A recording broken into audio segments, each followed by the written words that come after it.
Bienvenue à cette session d'information sur la télévision Al-Houda. Au sommaire du journal, un généreux bienfaiteur offre une école franco-arabe et une mosquée à Pata au profit du mouvement sunnite du Burkina. La remise officielle s'est tenue au siège du Bureau national du mouvement sunnite du Burkina ce vendredi en présence des premiers responsables de la structure. Immersion de Al-Houda Media au marché de bétail de Kilouin à quelques jours de la fête de Tabaski, le coût des moutons au cœur des préoccupations. Plus de 107% de recouvrement des recettes au premier trimestre 2026 selon le ministre de l'économie et des finances à l'issue du conseil des ministres tenu ce jeudi. Mesdames et messieurs, voici pour les titres de ce journal.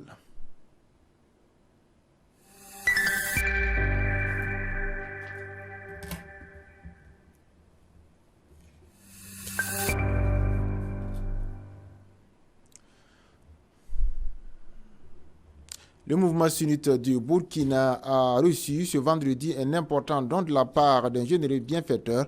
La remise officielle s'est tenue au siège du mouvement sunnite en présence des responsables religieux. Ce don d'une superficie de 7 hectares est constitué d'une école franco-arabe et d'une mosquée située à Pata, un village de la région du Nakambe, plus précisément dans la commune rurale de Bagri. À travers cette initiative, le donateur entend contribuer au renforcement de l'éducation, de l'enseignement religieux ainsi qu'au développement social et spirituel des populations bénéficiaires. Mohamed Lamine Ouedraogo pour le reportage. Nous venons de finir la prière de vendredi. C'est un grand jour pour nous. Donc nous remercions Allah. Que Allah exauce toutes nos prières. Nous sommes dans le bureau de mouvement sunnite. Nous avons reçu un frère, un grand frère qui est venu de Bagré. En tout cas, il a offert une école franco-arabe avec une mosquée au mouvement sunnite du Burkina Faso. Il est venu avec ses enfants pour que ça soit témoin devant Allah, avec même le directeur, l'ancien directeur même de l'école, qui sont là aujourd'hui pour offrir ces dons. En tant que premier responsable du mouvement sunnite aussi, en tout cas, j'ai pris ces dons-là aussi avec joie. Vraiment, quand je réfléchis, quelqu'un qui a chez genre des terrains, à peu près 7 hectares, il pouvait prendre ça et puis vendre. Mais il a dit non, je vais chercher les bénédictions d'Allah. C'est pour cela qu'il a offert la moitié de ce terrain avec toutes ces infrastructures au mouvement sunnite pour que le mouvement sunnite prenne ça, essayer de voir comment il va organiser pour que l'enseignement la continue. Je suis venu ici aujourd'hui avec vraiment une doléance. C'est une doléance que je suis venu demander, mais une doléance en même temps qui peut s'exprimer en don. J'ai demandé pour donner et ils ont accepté de prendre avec ma demande là. Et je suis très content, très satisfait. Et qu'est-ce que j'ai donné? C'est une école franco-arabe qu'on a fait construire au village de Pete, canton ou bien commune de Bagri. C'est une école franco-arabe avec une mosquée. Oui, le choix du mouvement sunnite, moi je suis dans le mouvement sunnite et je suis avec le mouvement sunnite. Donc je ne peux pas donner ça à autre secte qu'au mouvement sunnite. Je les aime, non?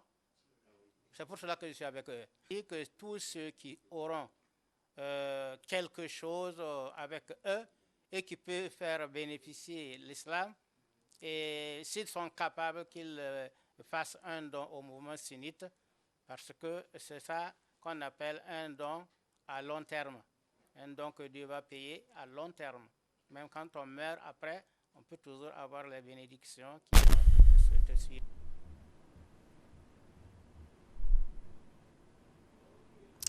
À l'approche de la fête de Tabaski, les marchés de bétail de la capitale burkinabé commencent à retrouver leur animation habituelle. Ce jeudi 21 mai 2026, notre reporter Madi Sawargo s'est rendu au marché de bétail à Kilouin, à Ouagadougou, pour constater l'ambiance et l'évolution des prix des moutons. Suivant ce reportage. À l'approche de la fête de Tabaski, les marchés de bétail s'animent progressivement. C'est le cas des marchés de bétail des quartiers Kilouin de la ville de Ouagadougou. Les clients s'absentent pour le moment quant au flambé des prix et pourtant, toute catégorie de prix hier. Au moment, les marchés, c'est trop là d'abord, mais c'est pas d'abord. Les clients ont peur de venir que parce que les prix les sont chers. Or que ce n'est pas ça. C'est un peu moins cher quoi. S'ils viennent seulement, on va s'entendre. Comme il y a les moutons, il y en a 100 000. 175 000, 75 000, 60 000, tout ça on peut avoir. Ça là, 120 000. 120 000. Ça aussi c'est 120 000. Mais ils sont courts comme ça, mais ils sont en forme. Même ça là, ça aussi c'est 110 000. Ça c'est 100 000. Allez ici là c'est 125 000, 125 000. Malgré certaines difficultés, l'espoir de mai c'est les vendeurs et qui souhaitent réaliser des bonnes ventes avant le Tabaski. Un vendeur des moutons au marché de bétail de Kilouin. La date n'est pas encore arrivée là. Aujourd'hui, on est au 21. Donc, on a prévu que la fête, ça sera le 27. Donc, à l'heure là, bon, les clients là, ils viennent un peu. Voilà. Nous aussi, on gagne ce qu'on peut avoir. Donc, pour l'instant. Bon, ça se varie. Bon, il y a des moutons, leur prix là c'est élevé. Il y a des moutons, les prix là c'est bas. Donc, souvent les clients viennent. D'autres disent que les prix là sont chers. Mais il y a d'autres clients qui viennent souvent.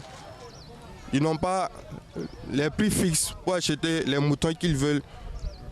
Mais ils disent qu'ils ne veulent pas les petits moutons. Bon, il y a ça ici. Ça là, on peut acheter ça à 200 000. Ça là, c'est 200 000. Bon, ça là, 175 000. 175 000, on peut avoir ce mouton-là. Les autres là, c'est 150. Marché de bétail de Kilouin, les moutons se négocient à toute catégorie de prix selon la taille et la race de l'animal. Certains vendeurs affirment toutefois qu'il existe des animaux accessibles à toutes les bourses, tandis que plusieurs clients dénoncent la flambée des prix à quelques jours de la fête. Réunis ce jeudi sous la présidence du chef de l'État, le capitaine Ibrahima Traoré, le Conseil des ministres a examiné la situation d'exécution du budget et de la trésorerie de l'État. Selon le ministre de l'Économie et des Finances, le taux de recouvrement des recettes a atteint plus de 107%, traduisant une mobilisation jugée satisfaisante des ressources publiques. Autre décision majeure annoncée, la création d'un fonds souverain minier baptisé Siniastigui. Ce mécanisme, alimenté par les excédents issus des revenus miniers, permettra de financer des projets industriels et des infrastructures structurantes dès 2027. Les chiffres sont sans appel. Au 31 mars 2026, les compteurs de l'économie burkinabé s'affolent, mais dans le bon sens. 107% de taux de recouvrement, les régies financières pulvérisent les prévisions et permettent au Burkina Faso de dégager des excédents de trésorerie. Nous avons fait le point du budget et de la trésorerie au Conseil. Il est ressorti que l'exécution du budget se passe très bien. Au niveau du recouvrement des recettes, nous avons fait un taux de recouvrement de 107%, ce qui dénote d'une bonne exécution en ce qui concerne les recettes. Et également, au niveau des dépenses, il est ressorti que l'exécution des dépenses se passe bien. Ce qui nous a permis naturellement donc d'avoir des indicateurs comme l'épargne budgétaire et également les déficits budgétaires qui sont bien sûr conformes aux normes que nous avions fixées. Alors en ce qui concerne aussi l'exécution de la trésorerie, en plus bien sûr des recouvrements des recettes, le Burkina a fait des sorties sur les marchés financiers régionaux qui s'est soldé par des résultats positifs. Donc, en fin de compte, nous pouvons dire qu'au cours de ce trimestre, nous avons pu dégager des excédents de trésorerie, ce qui a permis d'éponger une grande partie de la dette intérieure. Et aujourd'hui, nous pouvons dire que la situation de la trésorerie s'est considérablement améliorée et le paiement de la dette intérieure se passe très bien. Donc, il s'agit maintenant de travailler à consolider ces efforts, à renforcer les recouvrements, en travaillant toujours à rationaliser les dépenses conformément aux orientations données par les camarades présidents du FASO. Avec cette tendance, la fin de l'année, nous allons encore améliorer la situation. Et justement, nous allons aller dans quelques mois à une loi de finances rectificative qui va permettre donc de prendre en compte un supplément des recettes pour que l'exécution du budget se passe bien au titre de l'exercice 2026. Ce Conseil des ministres entérine la création de Signy-Sigui, un fonds souverain minier qui se veut être une arme stratégique. Son principe, capter chaque centime d'excédent généré par la hausse des cours mondiaux de l'or pour l'injecter directement dans le développement. Il faut dire qu'il est ressorti la nécessité de faire en sorte que les recettes qui sont issues de la production minière puissent profiter non seulement aux générations présentes, mais également aux générations futures à travers la réalisation d'investissements structurants. Dans ce sens, le Conseil a adopté ce décret qui permet d'avoir un fonds souverain minier alimenté par les suppléments de ressources dégagées au niveau de l'activité minière en tenant compte d'un niveau de cours de minéraux de référence. Et au-delà de ces cours, tout ce qui est réalisé comme excédent est reversé dans ce fonds souverain. Et naturellement, ce fonds souverain va nous permettre de financer des investissements stratégiques dans le domaine des infrastructures et également dans le domaine de l'industrie. Ce fonds va être créé sous forme d'un compte d'affectation spécial qui va donc permettre de financer non seulement des projets industriels mais aussi des projets d'infrastructure. Cela va permettre d'avoir une épargne intergénérationnelle parce que les investissements qui vont être réalisés aujourd'hui sont des investissements qui vont profiter aux générations futures. Pour garantir une gouvernance rigoureuse, un comité de pilotage présidé par le Premier ministre sera mis en place. Le capitaine Ibrahim Traoré a été on ne peut plus clair. La gestion de ce fonds doit être exemplaire et transparente. L'accent est désormais mis sur la mobilisation intensive des ressources avec un objectif précis, voir sortir de terre les premières réalisations de ce fonds dès 2027.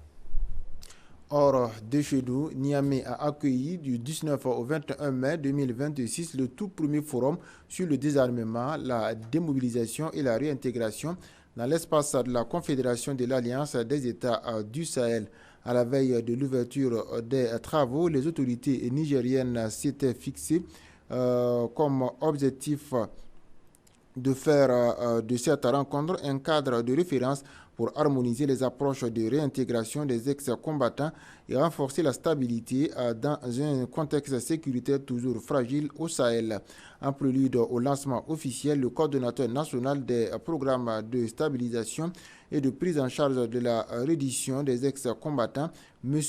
Malangouni Ibrahim, a animé une conférence de presse ce lundi 18 mai 2026 au Centre international Mahatma Gandhi de Niamey afin de préciser les enjeux et les contours de l'organisation de ce forum régional.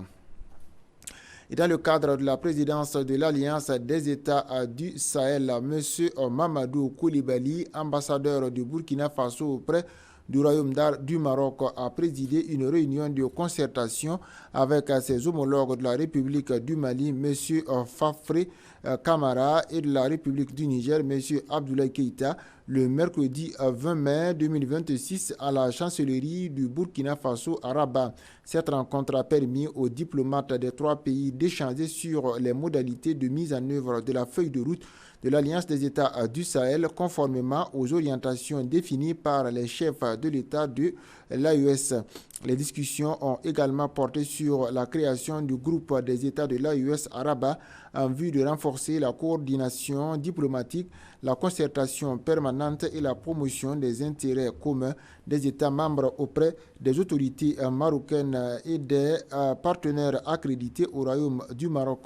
Les ambassadeurs ont salué l'excellence des relations de coopération et de fraternité entre le Burkina Faso, le Mali et le Niger, tout en réaffirmant leur engagement à œuvrer ensemble pour le rayonnement de l'Alliance des États du Sahel et l'atteinte de ses objectifs stratégiques. L'ambassade du Burkina Faso participe à la cérémonie de graduation de l'université Imam Mohamed Ibn Saoud à Riyad. L'ambassadeur de Burkina Faso a pris part à la cérémonie de remise des diplômes de la 70e promotion de l'université Imam Mohamed Ibn Saoud, organisée sous le patronage de son Altesse royale le prince Faisal Ben Bandar Ben Abdelaziz Al Saoud, gouverneur de la région de Riyad. La participation de la mission diplomatique burkinabé à cette cérémonie traduit l'intérêt constant accordé au suivi et à l'accompagnement des étudiants burkinabés poursuivant leurs études au Royaume d'Arabie Saoudite. Cette cérémonie de graduation a également été l'occasion de célébrer l'excellence académique et les performances des étudiants diplômés appelés à mettre leurs compétences au service du développement de leur pays respectifs.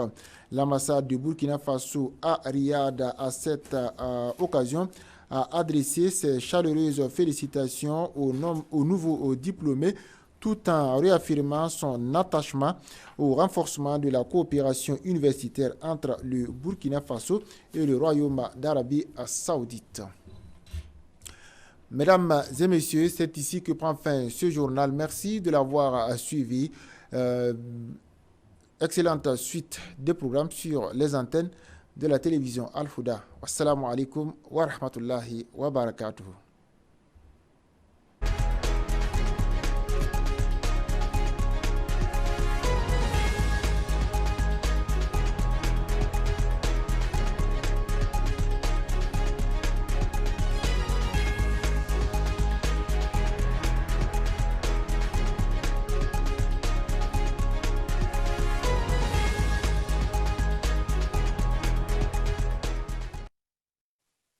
Allah